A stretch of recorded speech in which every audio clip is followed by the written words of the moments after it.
ये सब बातें दुनिया की किसी किताब के अंदर तुम्हें लिखी हुई नहीं मिलेंगी। ये सब बातें तुम्हें खुद जाननी पड़ती हैं। जब आप इस तरह से चीजों को याद करते हो तो ब्रेन को सिग्नल मिलता है कि ये चीजें इंपॉर्टेंट हैं। और याद रखो, कमबैक मोटिवेशन से नहीं आता, रोज की कंसिस्टेंट मेहनत से आएगा।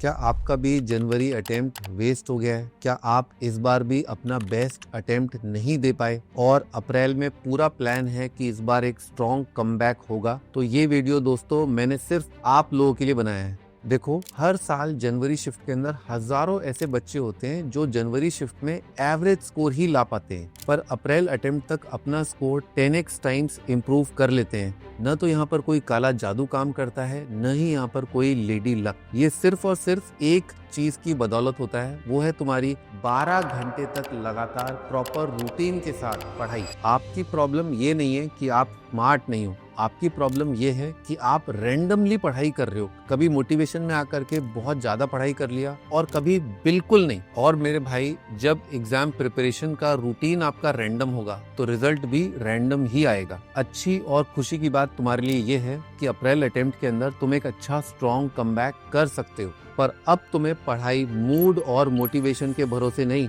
बल्कि एक फिक्स्ड 12 घंटे का रूटीन और प्रॉपर स्ट्रेटेजी के साथ करनी पड़ेगी। इसीलिए मैं तुमको इस वीडियो के अंदर 12 घंटे का तुम्हारा एग्जैक्टली रूटीन क्या होगा वो बताऊंगा। और अगर आपने मेरे बताए हुए रूटीन को प्रॉपरली फॉलो कर लिया तो गारंटी है कि अप्रैल अटेम्प्ट आपके लिए एक गेम चेंजर बन जाएगा और आप अपने जनवरी अटेम्प्ट से कहीं ज्यादा बेहतर परफॉर्म करोगे। तो इस वीडियो को लास्ट तक जरूर देखना। चलो स्टार्ट करते हैं, लेकिन स्टार्ट करने से पहले सभी लोग जाकर के कमेंट सेक्शन में लिखो कमबैक, ताकि तुम अपने दिमाग को क्लियर सिग्नल दे दो कि हाँ, इस बार फाइट पूरी होगी। Burnout is not a strategy. अब सबसे पहले ये क्लियर कर लो कि आपको अप्रैल अटेम्प्ट के लिए 16 से 18 घंटे तक पढ़ने की जरूरत नहीं है, क्योंकि अगर आपने अपने आप को इस हद तक पुश किया तो कुछ एक दिन में ही एग्जॉस्ट हो जाओगे, फोकस गिर जाएगा और तुम्हारा रूटीन ताश के पत्तों की तरफ बिखर जाएगा। इस फेज के अंदर तुम्हारे लिए सबसे डेंजरस चीज होगी तुम्हारा बर्नआउट। इसीलिए मैं आपको बताऊंगा एक 12 घंटे का ऐसा रूटीन जिसमें आप मैक्सिमम आउटपुट निकाल पाओ।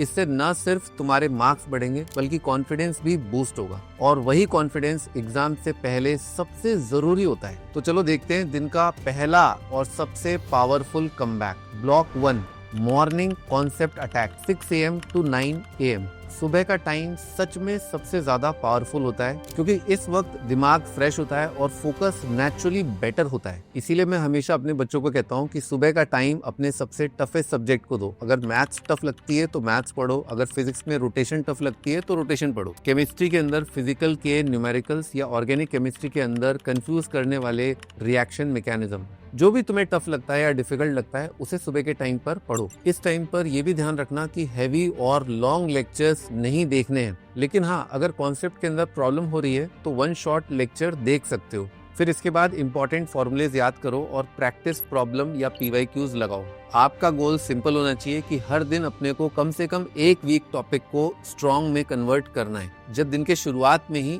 किसी टफ टॉपिक पर हमने जीत हासिल कर ली हो तो उससे जो कॉन्फिडेंस आता है वो अलग लेवल का होता है। इस स्टडी ब्लॉक के बाद आप अपने माइंड को थोड़ा सा रेस्ट दीजिए, ब्रेकफास्ट कर लीजिए और खुद को मेंटली फ्रेश होने दो। Second block, practice and speed building. ये करना है आपको सुबह 9:30 बजे से 12:30 बजे तक। अब जब आपके दिमाग में कॉन्सेप्ट थोड़े से फ्रेश हो गए हैं तो अब टाइम आ गया है उनको अप्लाई करना। इस ब्लॉक में आपको मिक्स प्रैक्टिस करनी है, जैसे फिजिक्स या फिजिकल केमिस्ट्री के न्यूमेरिकल्स कर सकते हो, साथ में मैथ्स के बहुत कैलकुलेशन हैवी क्वेश्चंस भी ट्राई कर सकते हो, ताकि तुम्हारे दिमाग को आदत हो जाए अलग अलग टाइप के क्वेश्चंस करने की। इस टाइम स्लॉट के अंदर प्रैक्टिस बिना टाइमर के नहीं करनी है, हमेशा टाइमर को ऑन करके ही प्रैक्टिस करना है, क्योंकि एग्जाम के अंदर स्पीड और प्रेशर दोनों की ट्रेनिंग आपकी रिक्वायर्ड है। हर प्रैक्टिस सेशन के बाद केवल आंसर की देख करके आगे नहीं बढ़ना है। अपनी मिस्टेक्स को क्लियरली आइडेंटिफाई करो कि कहाँ पर तुम फॉर्मूला भूल गए, कहाँ पर तुमने कोई सिली मिस्टेक कर दी है, कहाँ पर कोई कैलकुलेशन स्लिप हो गया या कहाँ पर तुमने कोई क्वेश्चन को गलत ही समझ लिया। इस ब्लॉक के फिनिश होने पर आप अपना लंच कर सकते हैं, लेकिन उस टाइम पर ध्यान रखना फोन स्क्रॉल नहीं करना है। उसकी बजाय तुम थोड़ा सा रेस्ट कर सकते हो, थोड़ी सी फ्रेश हवा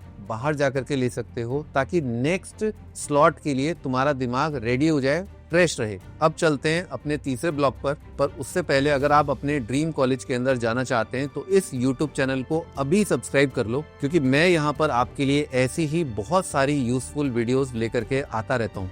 block number 3, brain recharge and memory boost 1 PM to 2:30 PM। ये दिन का वो टाइम है जिस समय पर आपकी बॉडी और माइंड दोनों थोड़ा सा स्लो हो जाते हैं। इसीलिए इस टाइम स्लॉट के अंदर हैवी प्रॉब्लम सॉल्व करना सही चॉइस नहीं है। इस स्लॉट में आपका मेन काम ये रहेगा कि सुबह और प्रैक्टिस सेशन के अंदर आपने जो पढ़ाई करी उसे हल्का हल्का लाइट मोड में रिवाइज करो, ताकि तुम्हारे ब्रेन पर बहुत ज्यादा प्रेशर भी ना पड़े और तुम्हें फॉर्मूलेज और इंपॉर्टेंट चीजें, इंपॉर्टेंट कैलकुलेशंस याद रहें। इस टाइम पर आप लोग फॉर्मूला शीट्स देख सकते हैं, ऑर्गेनिक के नेम रिएक्शंस याद कर सकते हैं, इनऑर्गेनिक के कुछ ट्रेंड्स और ट्रिक्स याद कर सकते हैं और मैथ्स के कुछ रिपीटेड कैलकुलेशंस और ट्रिक्स पर नजर मार लो। ये वाला स्लॉट आपकी नॉलेज को पॉलिश करने के काम आता है। इसके अंदर हम जो चीजें अक्सर भूल जाते हैं या सिली मिस्टेक कर देते हैं, उनके चांसेस हम काफी रिड्यूस करते हैं। इस ब्लॉक के बाद आप चाहो तो 20-30 मिनट का पावर नैप ले सकते हो, ताकि आपकी बॉडी एनर्जाइज हो जाए नेक्स्ट स्लॉट के लिए। Block number 4, pressure training zone 3 PM to 5 PM। अब आता है रियल परफॉर्मेंस ब्लॉक, क्योंकि एग्जाम के दिन जो होगा उसकी प्रैक्टिस यहाँ पर करेंगे। इसीलिए यहाँ पर आपको एक फुल लेंथ मॉक टेस्ट या एक सेक्शन का टेस्ट जरूर देना है। इस टाइम पर आपके लिए बहुत जरूरी है एग्जामिनेशन जैसा एनवायरनमेंट अपने घर पर क्रिएट करना और उस माहौल में एग्जामिनेशन की रियल फील लेना। बहुत ज्यादा जरूरत होती है तुम्हारी बॉडी और दिमाग को एहसास दिलाने की कि रियल एग्जाम का एनवायरनमेंट कैसा होता है। यहीं से आपको क्लियर कट पता चलता है कि कौन सा सेक्शन ऐसा है जिसमें आपको ज्यादा टाइम लग रहा है, किस सेक्शन के अंदर पैनिक हो रहा है और कौन सा ऐसा सेक्शन है जिसके अंदर अनकंट्रोलेबल सिली मिस्टेक्स हो रही हैं। ये सब बातें दुनिया की किसी किताब के अंदर तुम्हें लिखी हुई नहीं मिलेंगी। ये सब बातें तुम्हें खुद जाननी पड़ती हैं अपने बारे में 3 घंटे मॉक टेस्ट दे करके। इस ब्लॉक का पर्पस केवल आपके मार्क्स कैलकुलेट करना नहीं है, बल्कि प्रेशर एनवायरनमेंट में आप बड़े कंफर्टेबल हों और आपकी पेपर अटेम्प्ट करने की स्ट्रेटजी दिन ब दिन बेहतर होती जाए। Block number 5, deep analysis zone. ये है शाम को 5:30 से 6:30 के बीच का वक्त। देखो, मैंने हर बार कहा है मॉक टेस्ट देने से ज्यादा इंपॉर्टेंट होता है उसका प्रॉपर एनालिसिस करना। इस टाइम पर आपको शांति से ऑनेस्टली अपने साथ बैठ करके देखना है कि मिस्टेक्स कहाँ हो रही हैं। हो सकता है फिजिक्स का तुम्हें फॉर्मूला या कॉन्सेप्ट आता हो पर टाइम मैनेज नहीं हो पा रहा है। केमिस्ट्री में हो सकता है कि तुम्हें थ्योरी पता हो पर ऑप्शन देख करके तुम थोड़ा कंफ्यूज हो गए हो। मैथ्स में शायद स्पीड प्रॉब्लम बन रही हो, या हो सकता है आपके कुछ चैप्टर्स कंप्लीट ना हो, कहीं फॉर्मूले याद नहीं आते और कहीं प्रेशर में सिली मिस्टेक हो जाती है। साथ ही साथ आपको ये समझना भी जरूरी है कि आपके लिए कौन सी सिचुएशन बेस्ट वर्क करती है, कौन सा सेक्शन पहले अटेम्प्ट करना ठीक रहता है। अब इस एनालिसिस के बेसिस पर तुम्हें बनाना है अपने अगले दिन का टाइम टेबल। जो प्रॉब्लम आपने आज पकड़ी है उसको कल तक फिक्स कर देना है, यही आपका कल का टारगेट होना चाहिए। इस ब्लॉक के बाद आप डिनर स्टार्ट कर सकते हैं और फैमिली से थोड़ी बातचीत करो। Block number 6, memory lock session 9 to 10:30 PM। सोने से जस्ट पहले का टाइम हमारी मेमोरी के लिए मोस्ट पावरफुल होता है। इसीलिए इस ब्लॉक के अंदर हैवी प्रॉब्लम सॉल्विंग की बजाय रिवीजन पर ध्यान देना है। फिजिक्स के फॉर्मूले, केमिस्ट्री के रिएक्शंस और मैथ्स के स्टेप्स अपने दिमाग में रिकॉल करो और इसके लिए आपको किताब खोलने की जरूरत नहीं है। खुद से सवाल करो, ये फॉर्मूला कैसे आया, इस फॉर्मूले को किस किस टाइप के क्वेश्चंस पे हमने अप्लाई किया, ये रिएक्शंस के बाद अगला स्टेप क्या होगा, या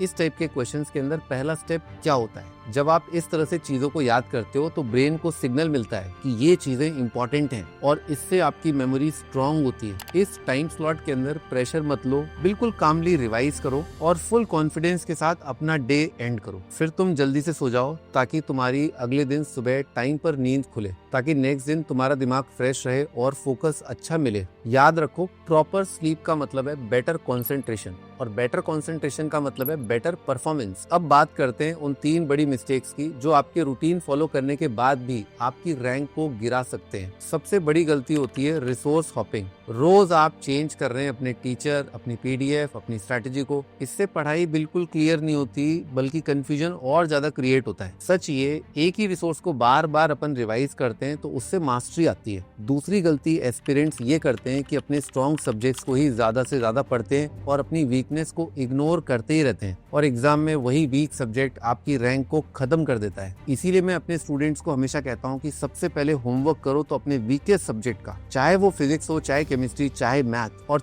तीसरी सबसे बड़ी गलती होती है कंपैरिजन करना। आप अपने दोस्तों के मार्क्स और परसेंटाइल देख करके खुद के कॉन्फिडेंस को तोड़ रहे हो।